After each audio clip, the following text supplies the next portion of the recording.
اللہ کی ایک بڑی نعمت جس کو ہم اکثر نظر انداز کر دیتے ہیں وہ ہے اچھی نیند۔ خاص طور پر جب ہمارا جسم کئی طرح کے کاموں اور تکان دینے والے تجربات سے گزرتا ہے تو تب ایک آرام دہ بستر پر لیٹ کر آرام کرنے کا الگ ہی مزہ ہوتا ہے۔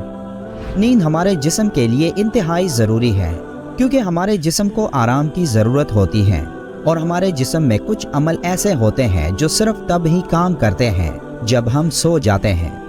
اس لیے ہر انسان کے لیے نیند ضروری ہے تاکہ جب وہ صبح سویرے اٹھے تو تازہ دم ہو کر اپنے کام میں مشغول ہو کر اپنے کام کو بخوبی پورا کر سکیں۔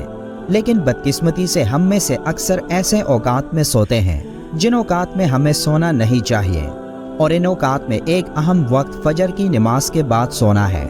یہ وقت ایسا ہوتا ہے کہ پوری رات اچھی نیند کے باوجود ایک انسان اس خاص وقت میں دوبارہ سونے کو ترجیح دیتا ہے۔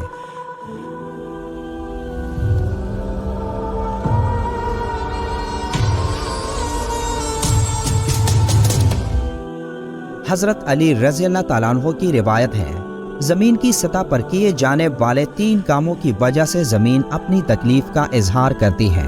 ناحق خون بہنے سے، وہ غسل جو زنا کے ارتکاب کے بعد کیا جائے، اور طلوع آفتاب سے پہلے سونے سے۔ حضرت محمد صلی اللہ علیہ وآلہ وسلم نے فرمایا، فجر اور اشراق، عصر اور مغرب اور عشاء کے دوران سونے سے باز رہا کرو۔ اس فرمان میں بے شمار طبی حکمتیں پوشیدہ ہیں۔ مثلاً آج میڈیکل سائنس نے ڈسکور کیا کہ کرہ ارض پر فجر اور اشراق کے دوران آکسیجن کی مقدار سب سے زیادہ ہوتی ہے۔ ہم اگر اس وقت سو جائیں تو ہم اس آکسیجن سے محروم ہو جاتے ہیں اور یوں ہماری طبیعت میں بوجھل پن آ جاتا ہے۔ ہم آہستہ آہستہ چڑچڑے اور بیزار ہو جاتے ہیں۔ عصر سے مغرب سے عشاء کے درمیان بھی آکسیجن کم سے کم تر ہوتی چلی جاتی ہے۔ ہم اگر اس وقت بھی سو جائیں تو ہمارا جسم آکسیجن کی کمی کا شکار ہو جاتا ہے اور ہم 10 مہلک بیماریوں میں مبتلا ہو جاتے ہیں۔ دمہ بھی ان 10 بیماریوں میں شامل ہے۔ اس لیے آپ یہ اوقات جاگ کر گزاریں تو آپ پوری زندگی صحت مند رہیں گے۔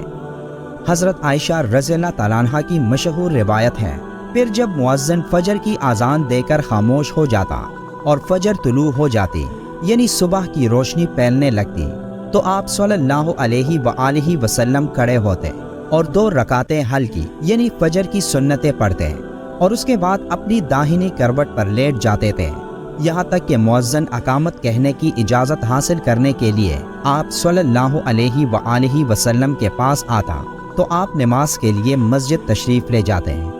فجر کی سنتیں پڑھنے کے بعد تھوڑی دیر کے لیے آپ صلی اللہ علیہ وآلہ وسلم اس لیے لیٹ جاتے تھے تاکہ تمام رات عبادت الہی اور نماز میں مشغول رہنے کی وجہ سے جو تکان وغیرہ پیدا ہو جاتا تھا وہ تھوڑی دیر آرام کر لینے سے ختم ہو جائے اور فرض پوری چستی اور بشاشت کے ساتھ ادا ہو۔ لہٰذا بہتر یہ ہے کہ جو آدمی رات کو عبادت الہی اور ذکر اللہ وغیرہ میں مشغول رہے، اس کے لیے فجر کی سنتیں پڑھ کر تھوڑی دیر کے لیے لیٹ جانا مستحب ہے۔ سیدہ فاطمہ رضی اللہ تعالیٰ عنہ بیان کرتی ہے، میں صبح کے وقت سوئی تھی کہ رسول اللہ صلی اللہ علیہ وآلہ وسلم میرے پاس سے گزرے اور آپ نے مجھے پاؤں سے ہلایا اور پھر فرمایا کہ اٹھو، اپنے رب کی طرف سے رزق کی تقسیم میں شامل ہو جاؤ اور غفلت شعار لوگوں کی عادت اختیار نہ کرو۔ اللہ تعالیٰ طلوع فجر سے طلوع آفتاب تک لوگوں کا رزق تقسیم کرتا ہے۔ ہمارے ارد گرد ایسے کئی لوگ ہوتے ہیں جن کو رزق کی تنگی کا سامنا ہوتا ہے۔ اگر آپ ان لوگوں سے پوچھیں کہ صبح کس وقت جاگتے ہو تو ان کا جواب بھی یہی ہوگا کہ رات دیر تک جاگ کر صبح دیر سے اٹھنا ہوتا ہے، اور یہی وہ وجہ ہوتی ہے کہ رزق ان لوگوں پر تنگ کر دیا جاتا ہے۔ ایک حدیث میں ہے کہ طلوع فجر اور طلوع آفتاب کے مابین ایک گھڑی ہے جس میں بندوں کی روزی تقسیم کی جاتی ہے، اور جو تقسیم کے وقت حاضر رہا وہ غائب کی مانند نہیں ہو سکتا۔ حدیث پاک میں یہ بھی ذکر آیا ہے کہ جو شخص فجر کے بعد سونے کا عادی ہو تو اللہ اس کی یادداشت کو ختم کر دیتا ہے، اور بعض روایات میں یہ بھی آتا ہے کہ فجر کے بعد سونے والوں کے لیے حلال رزق کے دروازے بند کر دیے جاتے ہیں۔ اسی طرح کئی لوگ رمضان المبارک میں سحری کے بعد سو جاتے ہیں اور اسی وجہ سے ان سے فجر کی نماز رہ جاتی ہے، جو ایک بہت بڑا نقصان ہے۔ اور اگر نماز کے ضائع ہونے کا خطرہ نہ ہو تو کچھ دیر سو جانے میں کوئی حرج نہیں۔ یہ بھی یاد رہے کہ سحری کے آخری وقت میں کھانا افضل ہے۔ اگر آدمی آخری وقت پر سحری کھائے تو سونے کی نوبت ہی نہیں آئے گی۔ اس کے علاوہ اکثر افراد رمضان میں سونے جاگنے کی روٹین خراب کر لیتے ہیں، جس کی وجہ سے ان کی نیند پوری نہیں ہو پاتی اور وہ سارا دن غنودگی میں رہتے ہیں۔ اگر افطار کے بعد 10 بجے سو جائیں تو سحری کے لیے 2:30 بجے اٹھنے پر بھی نیند پوری ہو سکتی ہے اور پورا دن آرام سے گزرا جا سکتا ہے۔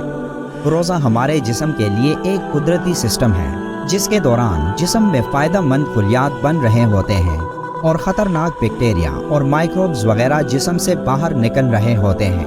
اس دوران جگر کا ڈی ٹاکسیفیکیشن سسٹم بھی کام کرنا شروع کر دیتا ہے اور اس سسٹم کو ہائی فائبر غذاؤں، پھل سبزیوں اور جسم کو ہائیڈریٹ رکھنے کے ذریعے تیز کرنا چاہیے۔ اس کے علاوہ 10 سے 12 روزے رکھنے کے بعد جسم میں ایک ہارمون ریلیز ہوتا ہے جو گروتھ ہارمون کہلاتا ہے۔ یہ جسم کو فٹ رکھنے میں مدد دیتا ہے۔ آج معاشرے کا ہر فرد رزق کے بارے میں پریشان ہے۔ کما کے تک جانے کے بعد بھی دلی سکون نہ ہونے اور ضروریات کے پورا نہ ہونے نے دل و دماغ کو بوجھل کر دیا ہے۔ کہا جاتا ہے کہ فجر کے بعد کے 6 گھنٹے استعمال کرنے والے شخص کے دن روشن اور پرسکون ہوتے ہیں، جبکہ دیر سے اٹھنے والوں کے بوجھل اور ناکامیوں سے۔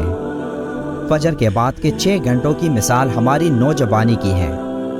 جس طرح نوجوانی کا دور ہماری زندگی کا بہترین، صلاحیتوں سے بڑا، خوابوں کو حقیقت بنانے کا دور ہوتا ہے، اسی طرح 24 گھنٹوں کی نوجوانی صبح کے یہ 6-7 گھنٹے ہیں جن کے استعمال سے ہم اپنے مقاصد حاصل کر سکتے ہیں۔ طلوع آفتاب کے وقت جاگنے میں ہی صحت، سکون اور ترقی کا راز پوشیدہ ہے۔ اللہ ہم کو قرآن پڑھنے اور قرآن پر عمل کرنے کی طاقت عطا کرے، آمین۔ ویڈیو کے آخر میں ایک بار درود شریف پڑھنا مت بھولیے گا۔ ملتے ہیں ایک اور معلوماتی ویڈیو میں، تب تک کے لیے اللہ حافظ۔